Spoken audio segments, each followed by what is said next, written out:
Inspiring interviews with today's top landlords. This is the Rental Income Podcast. And now, Dan Lane. You look at investing in rental properties kind of like playing a game of chess. What do you mean by that? So think about it this way, a chessboard or a checkerboard. Once you're in the game and after that first 10 years or so, and you have a handful of great properties, if you have a life change and move to another state or another city, or you find a vacation home that you want to buy or a lot that you want to build on someday, once you have a handful of chess pieces on the board, you can move them, just move, one from here to there. And it's really fun.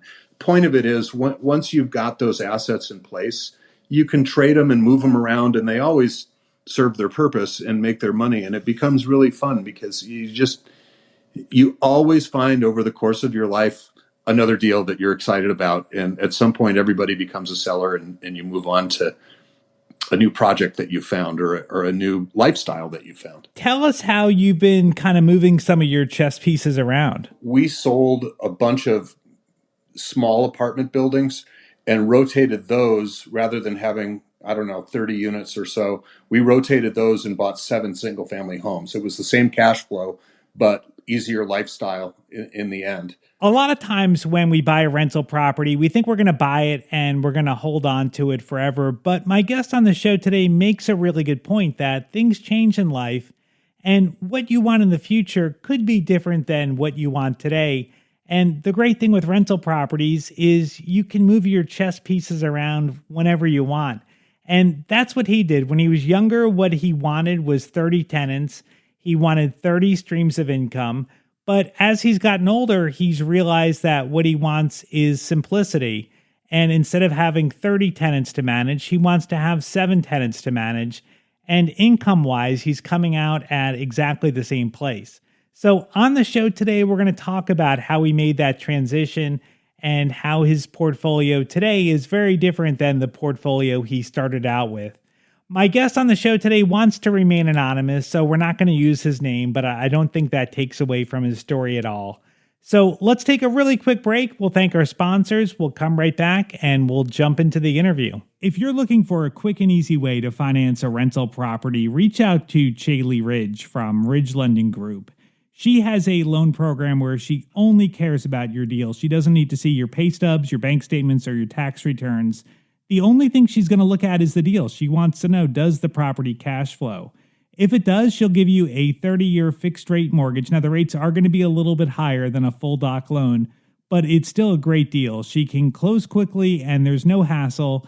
If you want to learn more, reach out to Chaley personally at ridgelendinggroup.com. That's RIDGE lendinggroup.com. NMLS 42056. Rental Income Podcast. Let's start off talking about where you are today. Can you tell us about your portfolio right now?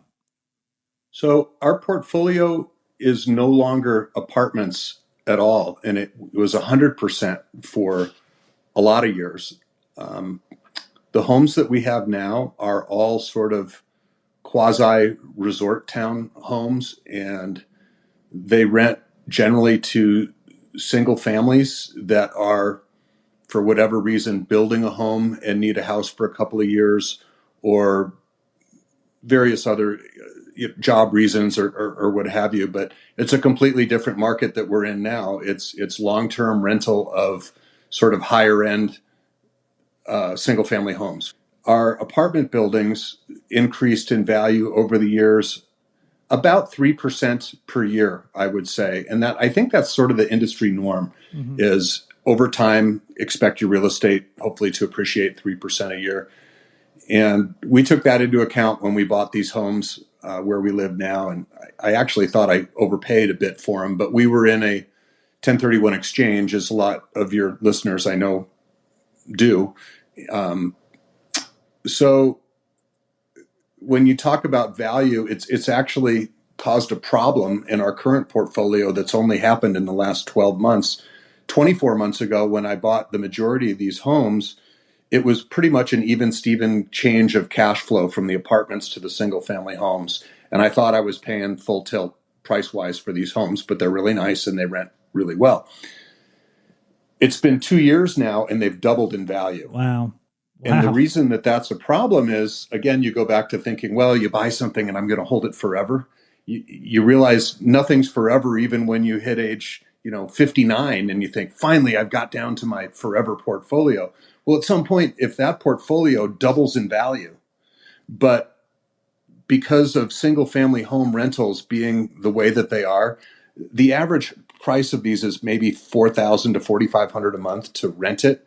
Well, now that it's doubled in value from low 700s to a million four, million five, the rental portion of that, you still can't really get more than 4,500 bucks a month in rent. And so then you look at that asset and you think, well, this asset I was making 5% on when I bought it for all cash is now making really about 2.5% on Right. equity, right? Right. So Because you've does got that, all this new equity, but you can't really raise your rents anymore. yeah, I mean that's an interesting point that yeah, your return, the percentage return you're getting just really got cut in half with the properties doubling in value. So does that make you want to sell these properties and maybe see if you can get something that's going to perform better?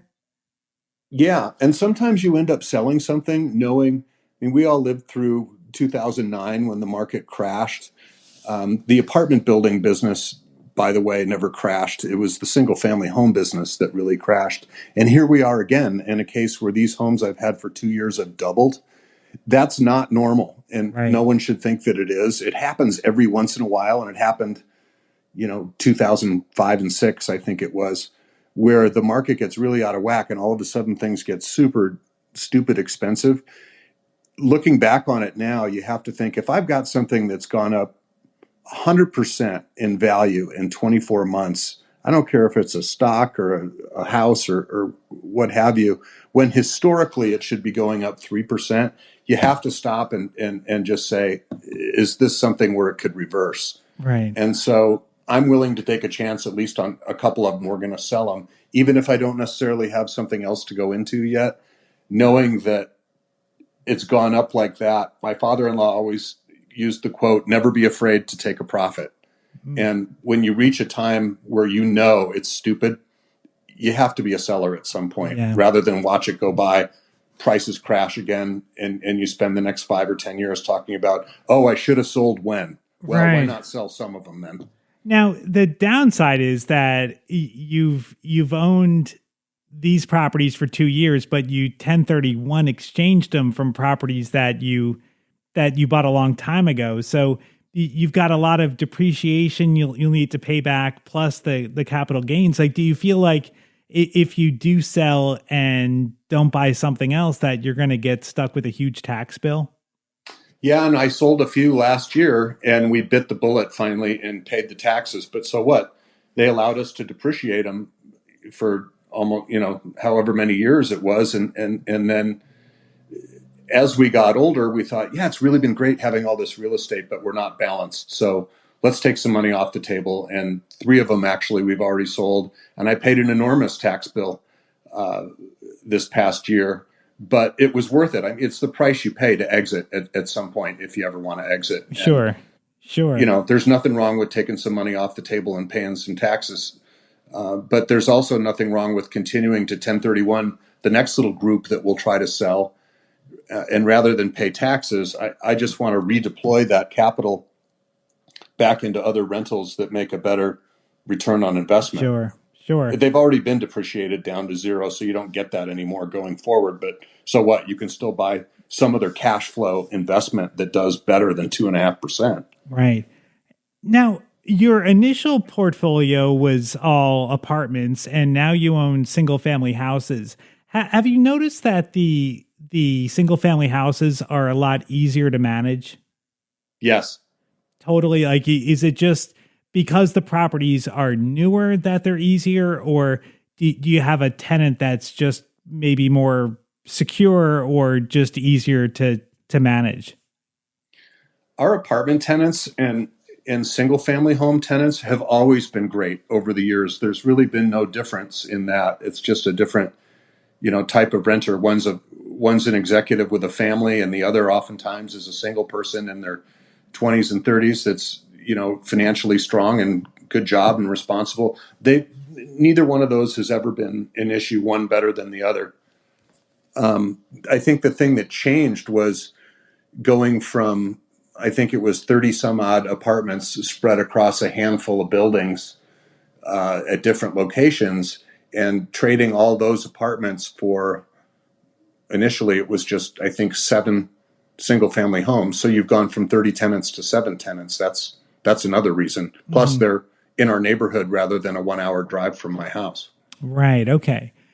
So you've got fewer tenants, but because the houses are bigger, you're making about the same rent. So instead of having 30 tenants, you've got 7 tenants, but your cash flow is about the same. It's about the same. It was actually a little bit less, but I cut out so much in ongoing renovations that, with a newer home, you just don't have project after project. Right. If you can imagine having a handful of buildings that are all 120 years old, you're really never done remodeling, even though I was, forever tricking them out. It seems like with buildings that are 120 years old, by the time you're done remodeling it, you've practically rebuilt the entire thing over the years. Right. When you were first getting started, the houses that you own right now, are those houses that you would have bought as rentals, or would they have worked as a rental early on when you were starting out? I don't know that we could have ever bought those as rentals. We could have back then, because that type of home was, compared to today, very affordable. But somebody starting out today buying a single family rental for $750,000 doesn't make sense. Yeah. Right. Yeah. 750, and they're renting for about 4,500 a month. Yeah. Now you mentioned that your properties today are all paid off. How did you pay off your rentals? Just by hanging in there all those years over the mortgages. We got really good mortgages. They weren't all 15-year mortgages. Some of them were 30 years. But as the cash flow got better and better, rather than spending it, we would basically pay more or set aside money just to get them paid off as quickly as we could. Because, rental properties, they don't really start putting out until they're close to or completely paid off. But once they're paid off, they're phenomenal. Yeah, some people would argue with you and say that when you have leverage, you're going to get a better return. What do you say to those people? I think that's true, but a better return is what you're after when you're starting out, and as you get older, your life isn't always necessarily about getting a better return all the time, or having leverage all the time, right? You want more security as you get older. And if your financial goals are met in terms of your monthly cash flow, you have to think about, well, I could go give myself a new job again and go get another, 16-unit building and spend the next decade renovating it. Or I could take a lesser return on a couple of new homes and not invent a new job for myself. Right. So was it part of your plan to get everything paid off? Yes, but it was never part of our plan to sell the apartments. That just sort of evolved along with moving further away from where they were, not really wanting to have a management company do it. And just, I have to say, after 30 years of doing renovations, everything runs its course. I think I was kind of done with doing renovations. Yeah, I mean, that's something else that I was thinking about is like, why didn't you just keep the rentals and hire a management company? Like, what was like, why did hiring a management company, why was that not something you were interested in? A couple of reasons. One, almost all the buildings that we had, without exception, were unreinforced brick masonry built before 1910. So in the early years, it was really inexpensive to get earthquake insurance for those. Mm-hmm. But as time went on, most of the insurers have dropped out of the market. Lloyd's of London was the only one that would insure us in the later years. And it just became so expensive. as a percentage of our cost every year of running a property, that it made sense partially to sell them because of that. It just took a huge bite out of the insurance portion of the property. So it's easier to get insurance on single families? Single family homes generally aren't suspect to the loss level that our ones in Salt Lake were. Our ones in Salt Lake were also in an historically, or from a geologic perspective, earthquake zone, whereas where we live up in the mountains now, this is not geographically or geologically known as an earthquake area. So pretty much nobody carries earthquake on their investments, and I don't carry them on these single family homes. But if you have a building that's a 3-story building and it's all brick and it's 120 years old and you have an earthquake like we did a couple of summers ago in Salt Lake, you could be in serious trouble. We actually lost some bricks off the top of some chimneys that morning, and luckily that's all that happened. And the earthquake was probably 40, maybe 30 miles away on the other side of the Great Salt Lake. Wow. But that was a real scare, and it was kind of a wake up, because I thought, well, I don't want to carry this expensive earthquake insurance, but the buildings are all paid off. So how can you not insure your asset, right? Totally. If somebody wants to pay off a rental property, if they want to get to where you are today, do you think they're better off putting their money into buying more properties and paying them off over time? Or do you think it's better off to buy a property, pay it off, and then buy something else? I think it's much better to buy when you're young and starting out. Remember, I did it full time, but not everybody does it full time. But even if you're doing it part time, I would say buy as much as you can handle, as much as you can manage, and leverage as much as you can when rates are cheap and when you're starting out. Because everything that you buy, once you've sort of planted your garden, all you have to do is just keep working at it after that. Right. Yeah. Yeah. So how long did it take you from the time that you today you don't have a job and you haven't had a job for quite a long time? How long did it take you before you were able to support yourself off your rental income? For us, it was a combination of buying little fix and flip houses to pay the bills, and then buying other properties that we knew would be long-term, hang on to it, mortgage it right, and just keep cranking on it for 15, 20 years, whatever. Right. Okay. Yeah, that's a good strategy. Okay. So you were flipping houses, and that was putting food on the table, but then in the background, long term, you were buying properties thinking that in the future, these properties are going to be paid off. And in the future, this is going to be putting food on the table. Yeah. Our core portfolio, the long haul one, whereas we didn't have to do flips and so forth and other things to survive on. I think it probably was initially maybe only 10 years, 15 at the most. All right, let me give you a hypothetical situation. So say somebody owns a rental property and they want to get to property 2. Do you think that they're better off paying off property 1 before they get to property 2? Or are they better off putting their money towards a down payment for property number 2? If your goal is wealth and to collect multiple properties to make more and more income, then I would say absolutely, you're as soon as you possibly can, and as soon as you have the cash reserve to where property A, we'll call it, is put to bed, and you're not going to have any hiccups that financially you won't be able to support. But once you've got a reserve on that one and you feel comfortable, like you know what you're doing, immediately go on to the second property. Absolutely. Yeah. Yeah. I think that's something that some people miss, that really you're going to build your long-term wealth by having multiple properties. So trying, I guess, if you had tried to pay off property number 1 before you got to property 2, you wouldn't be where you are today, right? No. Well, the rentals were commensurate with the value of the buildings back then. For example, the apartment business, the rents would always go up in lockstep with the value of the apartment complex, because they always really trade on the NOI, the net operating income.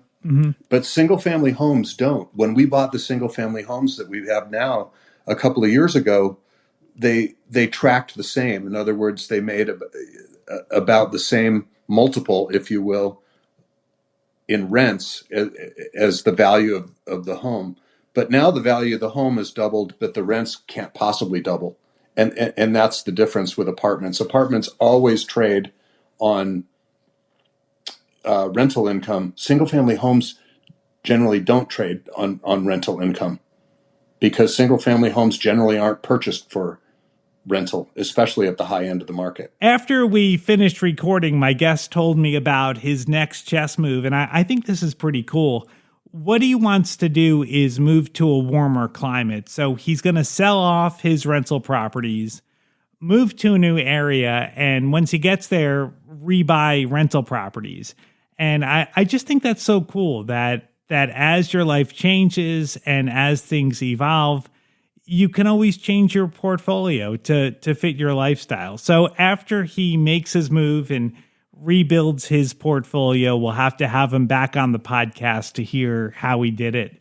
Well, if my guest inspired you and you're ready to buy your first rental property or you want to grow your portfolio, it's really important to have a roadmap, to have a plan to help you get to wherever it is you want to go, whether it's a certain number of rentals or a certain income level you want to get to.